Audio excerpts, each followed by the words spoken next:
Shalom e bem-vindos à Via Rápida Israel, uma frase do hebreu que significa amarás a Israel. Esperamos que vocês fiquem conosco porque nosso professor Dr. Baruch vai compartilhar um estudo expositivo da Bíblia. Dr. Baruch é professor titular no Instituto Zera Avraham, com sede em Israel. Ainda que todas as aulas no Instituto são dadas em hebraico, o Dr. Baruch fica feliz em compartilhar este estudo semanal com dublagem em português. Para mais informações sobre nosso trabalho em Israel, visite nosso site amarasaisrael.org. Fiquem agora com o Dr. Baruch e a aula de hoje.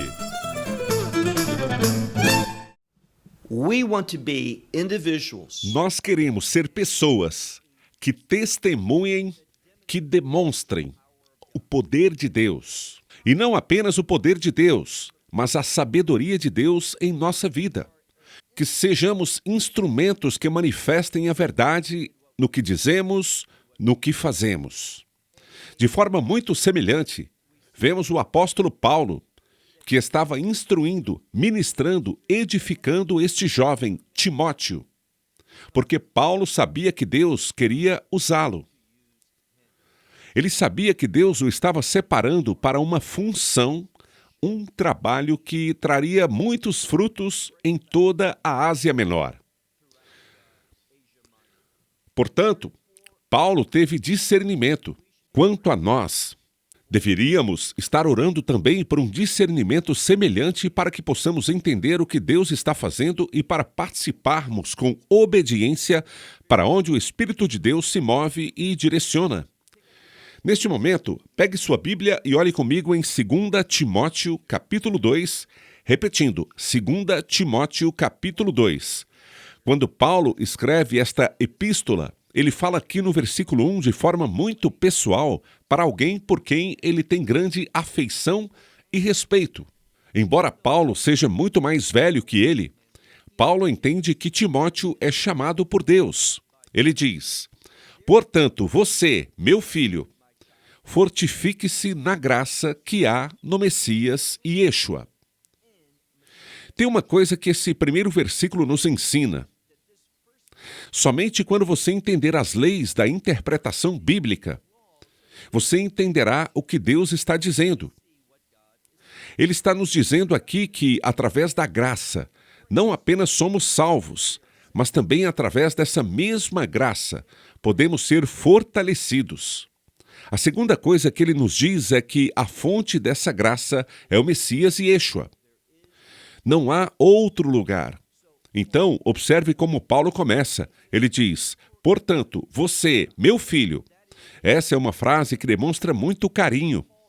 Paulo está escrevendo e dizendo para Timóteo, Timóteo, eu te amo como se você fosse meu próprio filho e quero participar do seu crescimento, do seu amadurecimento, na fé e do que Deus quer fazer em sua vida. Portanto, a primeira coisa que ele diz é, fortifique-se. Como? Ele diz, na graça. Observe que é o artigo definido a graça, ou seja, estamos falando apenas sobre a graça de Deus. E, em segundo lugar, já afirmamos isso antes, a graça de Deus só é encontrada por meio do Messias. Ele permitiu que a graça de Deus fosse liberada neste mundo. Agora, versículo 2. E o que você ouviu de mim na presença de muitas testemunhas? Isso nos diz algo sobre Paulo. Paulo não diz uma coisa num lugar e algo diferente, algo contrário no outro lugar. Paulo tem consistência no que ele fala, no que ele partilha com as pessoas. E ele está dizendo aqui, Timóteo, o que vou revelar a você são coisas que muitas outras pessoas me ouviram dizer. E não apenas elas poderiam testemunhar, considerando que eu já disse essas coisas antes, mas também elas. E esta é provavelmente a principal mensagem que ele traz neste versículo, de que elas poderiam dar testemunho de que o que eu digo é verdade, que essas palavras de fato vão impactar você e permitir que você sirva a Deus de maneira mais eficaz. E isso nos leva realmente a uma questão pessoal. Será que eu quero servir a Deus de maneira mais eficaz? Muito frequentemente, temos interesse em Deus, o que nossas orações revelam. Elas revelam que Deus poderia fazer a nossa vontade, que Ele poderia fazer o que nós queremos, em vez de nos apresentarmos diante de Deus, nos apresentarmos submissos, de chegarmos diante de Deus no momento de oração, ouvindo-o, pedindo que Ele nos guie, pedindo que Ele nos dirija e nos dê o seu Espírito para que saibamos responder. Isso é o que Paulo está instruindo. Ele diz: e o que você ouviu de mim na presença de muitas testemunhas, essas coisas confie. Agora, lembre-se de que Timóteo pode ser jovem, mas ele tem uma posição de liderança. Ele tem pelo menos uma igreja, se não algumas, onde ele atua como bispo. Por causa disso, Paulo diz: essas coisas que fortificam você, essas coisas que vão te dar visão, que vão edificá-lo e tornar seu trabalho mais eficaz. Ele diz: você confia essas coisas a homens fiéis que sejam capazes de ensinar também a outros. O que ele está dizendo para Timóteo, discipulando-o, edificando-o, fazendo-o crescer, é que ele não quer que esta verdade, ele não quer que ela simplesmente pare com Timóteo. Ele quer que Timóteo aprenda, que ele a pratique, que a demonstre e a partilhe com os outros. Preste atenção, com pessoas fiéis. De toda forma, que essas pessoas possam levar a mesma mensagem que Paulo disse neste lugar e em outro lugar. Lembre-se que são muitas testemunhas fiéis que podem afirmar que esta é a verdade do céu. Isso é que Paulo consistentemente partilha com os outros. Para que, veja o que ele diz, para que esta mensagem que você partilha com outros, com os que são fiéis, que eles sejam capazes de transmiti-la ainda a outras pessoas. Vamos agora para o versículo 3. Aqui vemos uma ligeira diferença entre a versão dos textos receptos e provavelmente o texto grego, de onde a sua Bíblia foi traduzida. Isso significa que, nos textos receptos, está escrito: portanto, você, muito semelhante ao que vemos no versículo 1. Por alguma razão, outros manuscritos não têm essas duas primeiras palavras que iniciam o versículo 3. Não há uma grande mudança de significado, mas existe uma diferença. Vejamos o versículo 3 nos melhores manuscritos.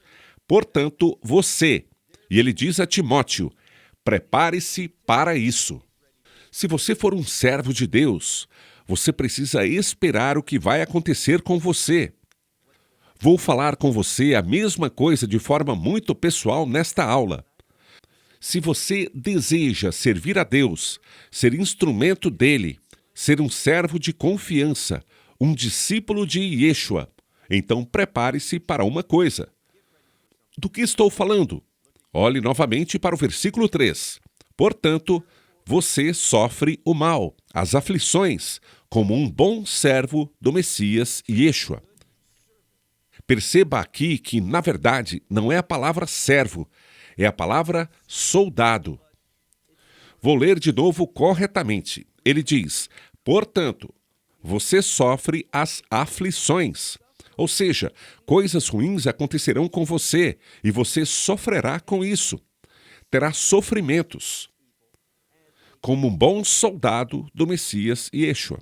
Eu gosto da linguagem aqui, desta linguagem de guerra. Soldado.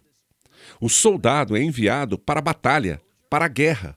E Paulo está nos dizendo que, quando determinamos que queremos servir a Deus, que queremos exercer um ministério, que queremos cumprir os propósitos de Deus, o que podemos esperar? Paulo não esconde. Paulo coloca isso em primeiro lugar quando diz você, e ele diz isso antes. Você vai sofrer, e você vai sofrer aquilo que Deus vê como mal. Isto é, haverá pessoas, muitas pessoas, que tentarão atrapalhar você, elas tentarão oprimir você, elas vão trazer adversidades para a sua vida.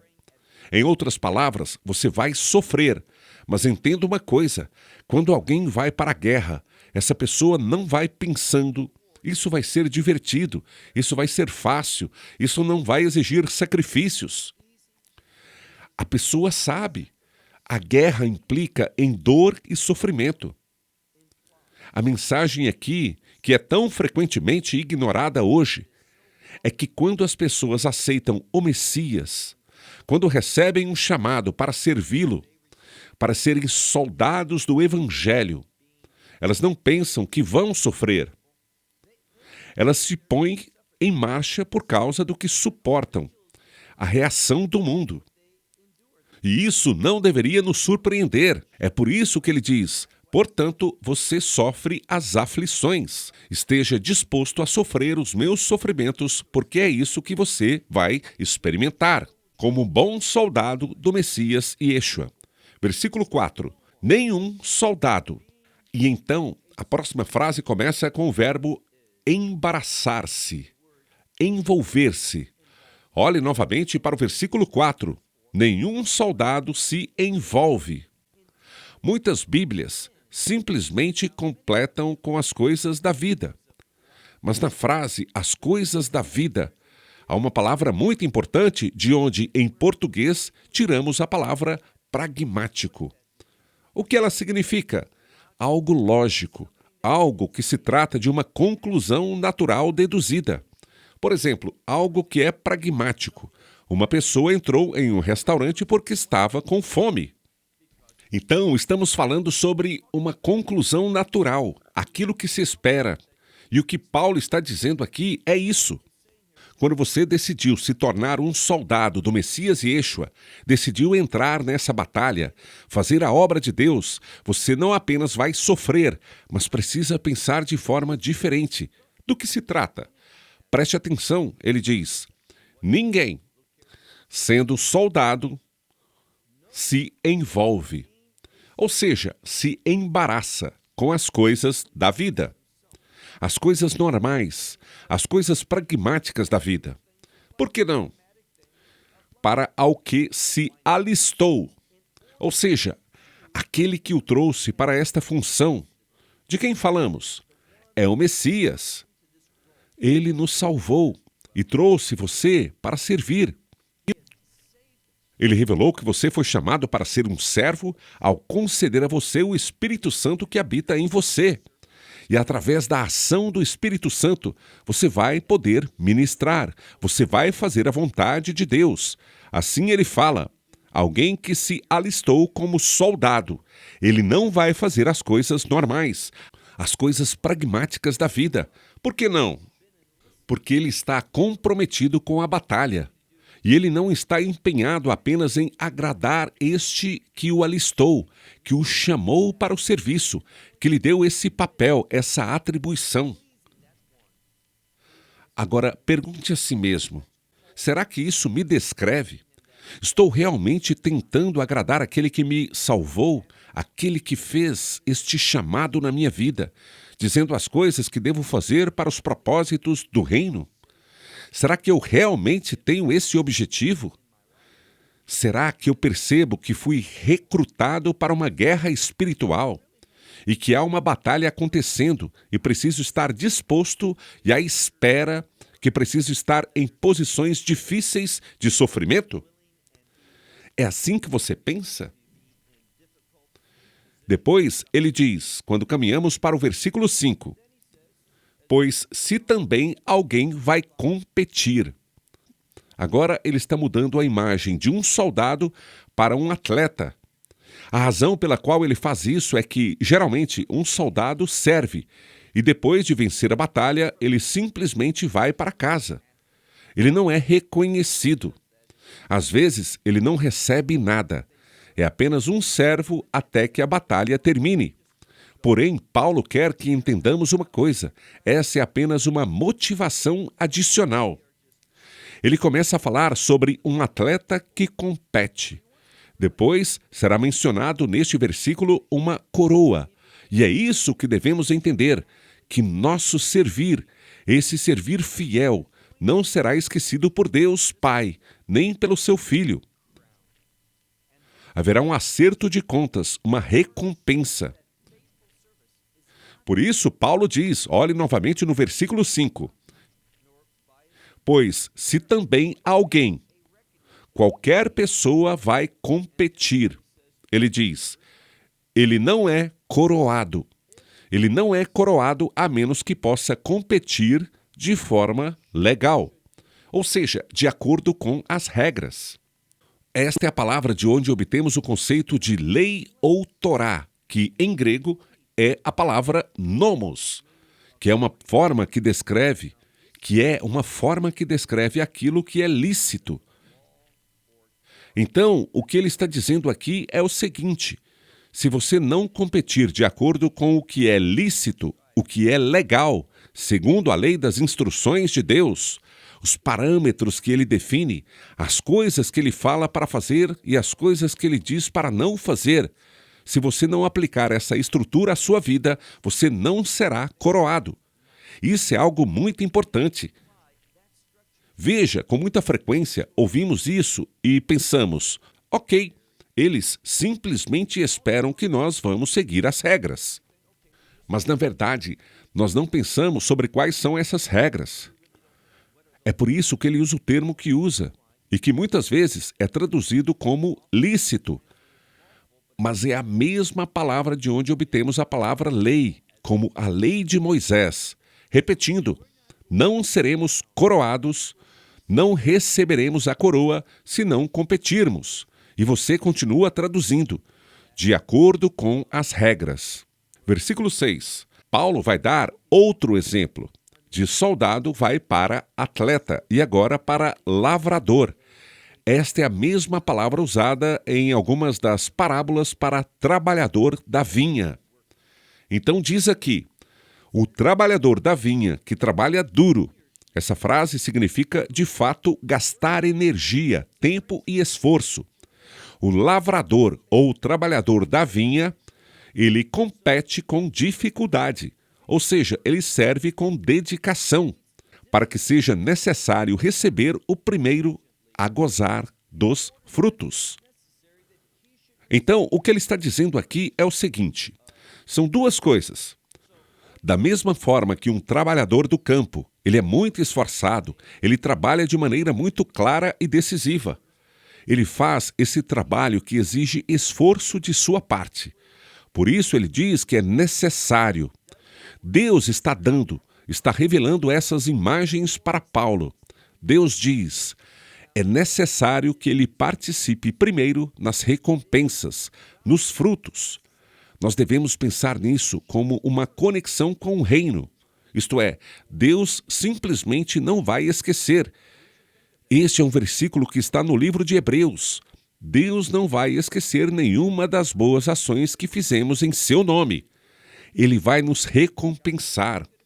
Ele diz aqui, com ênfase, que é necessário participarmos nessas recompensas do reino, nesses frutos, nesse resultado do estabelecimento do reino. Versículo 7, ele diz, considere o que eu digo. A palavra usada para considerar significa pensar muito, significa pensar atentamente, de forma bem cognitiva, considerando muitos fatores.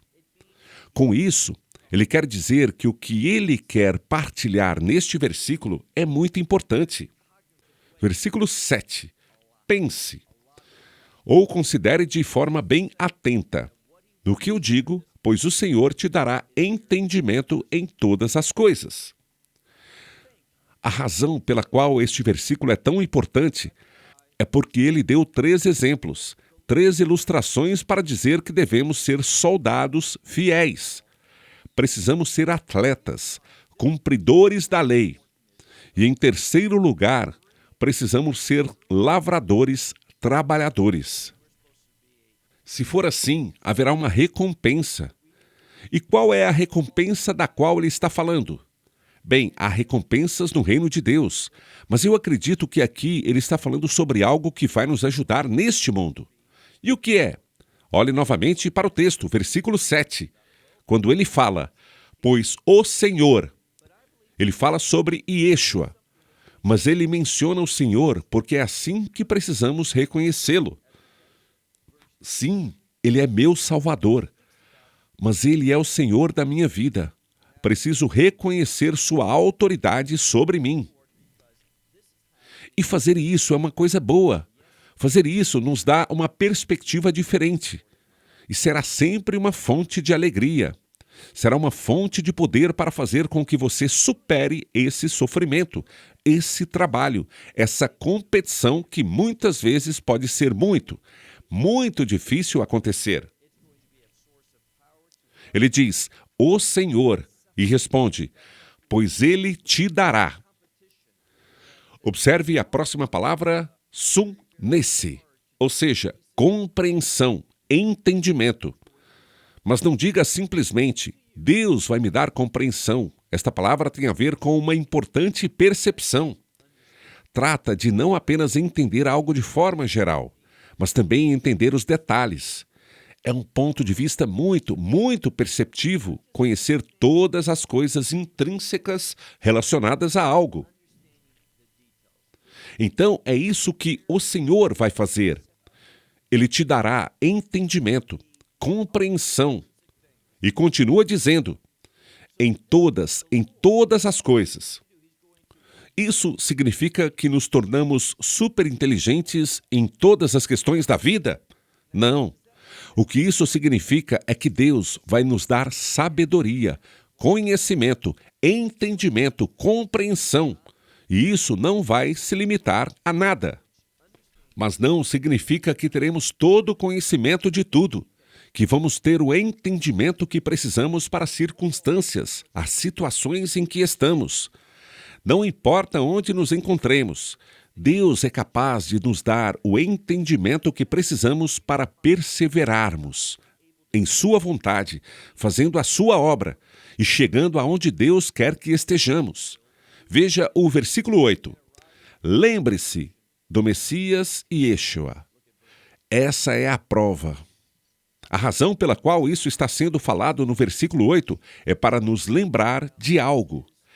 Esse Deus que está prometendo uma recompensa, esse Deus que diz, eu posso te dar entendimento em todas as coisas. Ele está dizendo, você precisa, para atingir meus propósitos, estar disposto a sofrer o mal e viver de maneira diferente. Não faça apenas as coisas que são normais na vida. Como soldado, você tem um chamado específico. Um soldado não consegue fazer as coisas que um civil pode fazer por causa da batalha em que ele está. E para todas essas coisas que ele está dizendo, ele diz, faça-as fielmente, e eu responderei. E quem sou eu? Você confia em mim? Confia que sou capaz de entregar o que eu disse? Bem, aqui está a prova do que podemos confiar. Olhe para o versículo 8, ele diz, lembre-se do Messias Yeshua, que foi ressuscitado dos mortos. Ele, o Messias, foi ressuscitado dos mortos. Essa frase está na voz passiva aqui. Uma outra coisa, também está no tempo perfeito, o que significa que a ressurreição deve nos transmitir a vitória. Depois, leia o que Paulo escreve em 1 Coríntios 15. Ele zomba da morte. Ele diz, morte, onde está o seu aguilhão? E ele diz, ele fala, esse aguilhão da morte é o pecado. Mas o pecado foi derrotado na cruz. E a evidência disso, a revelação desta grande vitória é a ressurreição, pois o Messias foi ressuscitado dos mortos. Nós poderíamos apenas dizer que ele foi ressuscitado dos mortos no tempo pretérito normal, que em grego é chamado de erest. Mas entenda, não é assim que aparece. De fato, é uma ação passada, mas qual é o propósito de usar os tempos verbais que Paulo decidiu escolher? O tempo perfeito nos diz que esta ressurreição, esta vitória, tem implicações eternas, contínuas. Então tenha certeza de que este grande ato de ressuscitá-lo dentre os mortos, o fato de que o Messias foi ressuscitado dos mortos, esse poder da ressurreição ainda está disponível e Deus o usará para cumprir todas as promessas que ele fez a você e a mim, aos seus servos. Então, mais uma vez, lembre-se do que Messias Yeshua, que foi ressuscitado dos mortos, descendente de Davi. Me diz uma coisa, por que ele falou assim? Se você perguntasse a um estudioso, para quê? Qual o propósito desta declaração? Ou seja, será que precisamos que nos digam que ele é descendente de Davi? Mas ele é, essa é uma promessa. E precisamos entender uma coisa. Deus cumpre as promessas que faz. Tudo o que Deus promete, ele cumpre. Deus não as esquece. Deus não as ignora. Deus não é descuidado com suas promessas, especialmente as promessas da aliança. É isso que o Messias é. Voltando ao versículo 8, foi ressuscitado dos mortos, descendente de Davi, segundo, ele diz, meu evangelho. Ou seja, o evangelho que o próprio Deus, o próprio Messias, naquele lugar, na vida de Paulo, partilhou com Paulo pessoalmente naquela estrada para Damasco. Então, ele está dizendo, meu evangelho é um evangelho autêntico, que recebi não de pessoa. Eu não o li em algum livro que alguém escreveu, não ouvi isso de outra pessoa. Ao invés, foi quando eu estava na estrada para Damasco. Foi onde o Messias confirmou este evangelho, o seu evangelho, que é o meu evangelho. Então, Paulo está simplesmente dizendo que existe a autoridade que foi dada a ele pelo Messias a respeito desta verdade de que Deus ressuscitou o Messias dentre os mortos. Ele que é descendente de Davi. Veja agora o versículo 9. No qual, ou seja, neste relacionamento de aliança com ele, vamos sofrer o mal. Aqui ele diz, no qual eu sofro o mal. Este é um tema constante usado por Paulo. Estou caminhando em obediência ao evangelho que me foi confiado de forma sobrenatural pelo próprio Messias. Estou convencido. Eu sei, Deus confirmou. Eu estava cego e na hora certa, ele removeu as escamas dos meus olhos, e isso confirmou a verdade do Evangelho. É isso que Paulo está dizendo. É isso que ele acredita, e é por isso que o seu compromisso é tão forte, por causa da experiência que ele teve com o Salvador ressuscitado. Por isso, olhe novamente para o versículo 9, que diz, no qual, esta relação de aliança com o Messias, eu sofro o mal até as cadeias. O que significa estar na prisão. Estará acorrentado na prisão. Veja agora aqui um erro que muitas pessoas cometem. Elas ouvem cadeias e pensam, entendi, ele está preso na cadeia. É verdade, mas é mais do que isso. Geralmente, quando alguém é algemado numa prisão romana, sob a guarda romana, ele também sofre, muitas vezes, espancamentos, ele é ridicularizado, ele pode ser submetido à humilhação pública. É o que Paulo está dizendo, que ele está suportando por causa de seu evangelho, o evangelho que foi confiado a ele, repetindo, no qual sofro o mal até as cadeias. Como? E a palavra que vem em seguida significa criminoso. Na semana passada, ou ainda na anterior, eu falei que Paulo foi visto pela maioria das pessoas da sociedade como nada mais do que um criminoso. Como alguém que se opunha a Roma e que estava sofrendo esse tipo de desobediência a César. E ele era alguém que foi punido, depois libertado. E Paulo estava de volta fazendo a mesma coisa. E eles viam Paulo simplesmente como um infrator habitual, um criminoso. Mas Paulo não se importa. Por quê? Olha o que ele diz no versículo 9. Novamente ele diz, no qual sofro o mal até as cadeias como criminoso. Mas a palavra de Deus não pode ser algemada. Não pode ser colocada na prisão. Vou explicar melhor. Paulo diz, eles podem fazer o que quiserem comigo. Eu posso sofrer. Sentirei muita dor pelas coisas ruins sendo feitas a mim.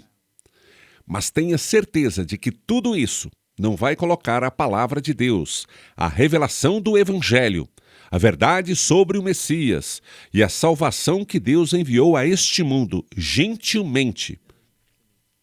E continua. Essa verdade não vai ser algemada, não vai ser calada, vai continuar. É isso que ele está prometendo aqui. Então olhe, por favor, o que ele escreve no versículo 10. Por essa razão, todas as coisas eu suporto. Eu amo essa frase. Por essa razão, todas as coisas, sem exceção, não importa o que elas sejam, todas as coisas eu suporto. Eu me pergunto se você e eu realmente podemos dizer isso com honestidade. Não importa qual seja o governo, o que este mundo e os líderes digam, eu vou suportar por causa desta mensagem de salvação, para perseverar no chamado que Deus colocou sobre mim. Então Paulo, bastante confiante na verdade, que ele está partilhando, como também os resultados dessa verdade, um desdobramento do reino, de que ele não será alguém que está silencioso ou passivo neste mundo. Ele diz, por essa razão, todas as coisas eu suporto por causa dos eleitos. Ele está simplesmente usando o termo eleito. E eu percebo que, tanto no passado quanto hoje, há teólogos que dão uma importância tão grande e trazem muita dificuldade para o termo os eleitos, que simplesmente se refere àqueles que foram escolhidos. Ele está falando aqui sobre o corpo de crentes, não um corpo estagnado. Entenda, para alguns teólogos, os eleitos se refere a um número específico de pessoas que Deus escolheu. Deus sabe quem será salvo e quem não será. Deus é fundamental para que alguém seja salvo. Receba sua mensagem e que o Espírito Santo toque alguém. Mas mesmo assim, o que vemos aqui é que não há nenhum número determinado por Deus e nada mais, e que Ele determinou quem será salvo e quem não será. Existem provas para isso. Vamos prestar atenção à gramática repetindo. Paulo diz, por essa razão, todas as coisas eu sofro, eu suporto, por causa dos eleitos, para que todos eles, e continua, obtenham a salvação. Observe que a razão pela qual eu traduzo a frase obtenham desta forma é porque está no modo subjuntivo, ou seja, implica uma possibilidade. Nós percebemos também outra coisa. A palavra rina geralmente é traduzida como para, mas sempre que a vemos, devemos esperar que o verbo que se segue venha no modo subjuntivo. Como acontece aqui, o verbo que está no subjuntivo é obter. Então, se há uma possibilidade, existem dúvidas se eles serão salvos ou não. Então, está se falando sobre os eleitos em geral, do corpo de crentes, da congregação dos redimidos. O que Paulo está dizendo aqui é que Deus não quer só algumas pessoas. Deus está chamando o mundo. É por isso que Deus diz que Ele amou tanto o mundo que deu seu Filho unigênito. Em 1 João, ele diz que essa redenção que é oferecida não é apenas para nós, para o perdão de nossos pecados, mas para a salvação dos pecados do mundo. Então, já está garantido. A dívida foi paga de forma muito ampla e abrangente.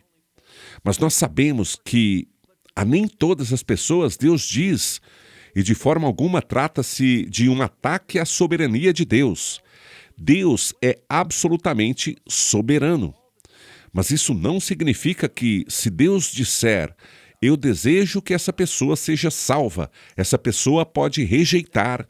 Não existe na Bíblia nada referente ao que alguns chamam de graça irresistível.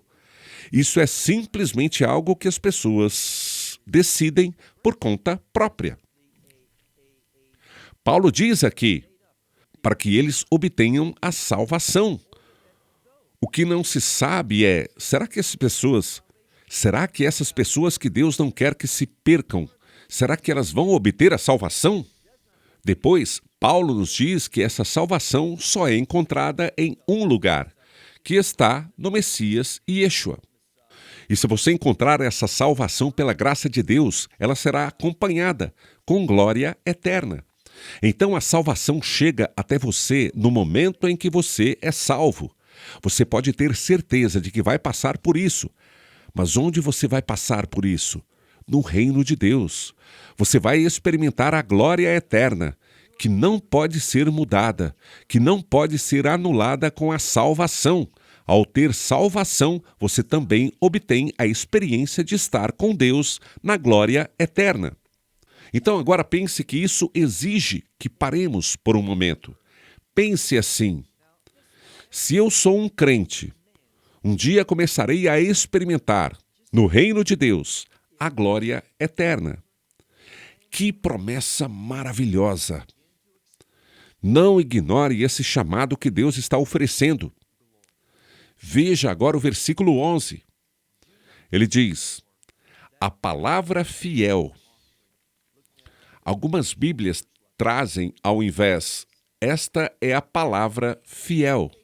Mas na verdade, está simplesmente escrito, a palavra fiel, pois se morremos, referindo-se aqui ao Messias, também viveremos com, ou seja, com ele. Às vezes, para o crente, a palavra se não demonstra nada incerto. O termo se é utilizado considerando se você aceitou o evangelho ou não. Alguém que esteja lendo isso, que não aceitou, alguém que pode estar ouvindo hoje ainda não tomou uma decisão com relação ao evangelho. Mas quando você aceitar, isso é uma realidade. É um ditado fiel que diz: pois, se morremos com o Messias, também viveremos. O que se quer dizer ao usar se é desde, já que nós perseveramos. Já que perseveramos, também reinaremos. E se negamos, ou seja, se o negamos, este é um termo de rejeição. Ele é o que literalmente está escrito. Ele nos negará. Então, se o evangelho lhe foi oferecido e você o negou, ele negará você. Esta é simplesmente uma lei espiritual. Continuando a ler, vemos outra verdade importante. No versículo 13, nosso último versículo, ele diz aqui: se somos infiéis, se não andamos no último versículo, se não andamos fielmente. Veja o que ele está dizendo. É muito importante que você veja a conexão do versículo anterior, o versículo 12, e esse que estamos concluindo, o versículo 13. Se o negamos, ele nos negará. Mas se a questão é que formos infiéis, ou seja, se nós, em algum momento de nossa vida, não estivermos sendo obedientes, sem demonstrar fé, isso não significa que tudo será perdido. Por quê? Veja o que ele diz. Se somos infiéis, ele é o mesmo termo. Ele permanece fiel. Ele sempre fará o que ele disse que iria fazer. Ele vai realizar o que disser que vai realizar. Paulo continua, pois negar a si mesmo ele não é capaz. O que quer dizer que, seja lá o que ele tenha dito, seja lá o que ele prometeu, ele não pode mudar, porque isso seria mudar quem ele é. E quem é ele? Bem, se você voltar ao livro de João, o Evangelho, ele é a palavra que se fez carne. E este termo, para palavra, tem a ver com planos de Deus, com seus propósitos. Podemos até dizer o plano para aquele que Deus quer realizar. O Messias, ele está à altura. E não apenas ele é a palavra que o define. Ele também é. E há um termo diferente. Este primeiro termo para palavra é a palavra logos. E a palavra logos vem de onde obtemos a palavra lógico. Então o Messias vê esse plano. É ele. Ele realiza os objetivos de Deus. Então ele é essa palavra, esse projeto. Mas ele também é a palavra rima, que é o que fala, ou seja, o cumpridor deste projeto. Você tem planos? Alguém tem que cumpri-los. Dessa forma, o Messias está em perfeita conformidade com o plano de Deus. Esse projeto que Deus diz, esta é a minha vontade. Mas o Messias também não está apenas de acordo com isso. Ele será aquele que fala, isto é, que o torna real. Ele não pode fazer nada além disso. É por isso que você e eu devemos ter confiança absoluta nas Escrituras, sabendo que é a palavra de Deus que nos foi confiada, inspirada pelo Espírito Santo, e que podemos aplicá-la em nossas vidas, e que nunca iremos. E eu garanto a você que, quando você estiver do outro lado do reino de Deus, ou seja, no reino de Deus, ninguém lá vai dizer, sabe, eu fui muito fiel a Deus, levei sua palavra muito a sério, eu fiz tudo o que ele disse. Imagina. Isso é simplesmente ser fanático. Não quero ter feito isso. Ninguém vai falar assim. Todo mundo vai dizer, eu gostaria de ter servido com mais atenção. Muitas vezes seria, eu queria ter sido muito mais dedicado ao servir. Gostaria de ter exercitado essa verdade em minha vida com perfeição, confiado em todas as suas promessas. Porque quando estivermos do outro lado daquele portão que entra no reino de Deus, saberemos o quanto ele é fiel. E é assim este último versículo. Mesmo quando somos infiéis, ele é fiel, pois ele não pode negar. Ele é incapaz de negar a si mesmo. Em outras palavras, o que ele diz, ele vai fazer. Quem ele é? Ele é. E nada vai mudar isso. Bem, estamos sem tempo. Até nosso próximo encontro. Que Deus te abençoe. Shalom, desde Israel. May God bless you. Shalom from Israel. Esperamos que você tenha desfrutado da aula de hoje e que possa compartilhá-la com outros. Te convidamos a participar e nos acompanhar a cada semana, a esta hora e por este canal, em mais um episódio de Amarás a Israel. Para mais informações em português, visite amarasaisrael.org, onde encontrará muitos outros estudos realizados pelo Dr. Baruch. Até a próxima semana. Que Deus, nosso Messias e Yeshua, nosso Senhor Jesus Cristo, te abençoe durante a sua caminhada com Ele. Shalom, desde Israel.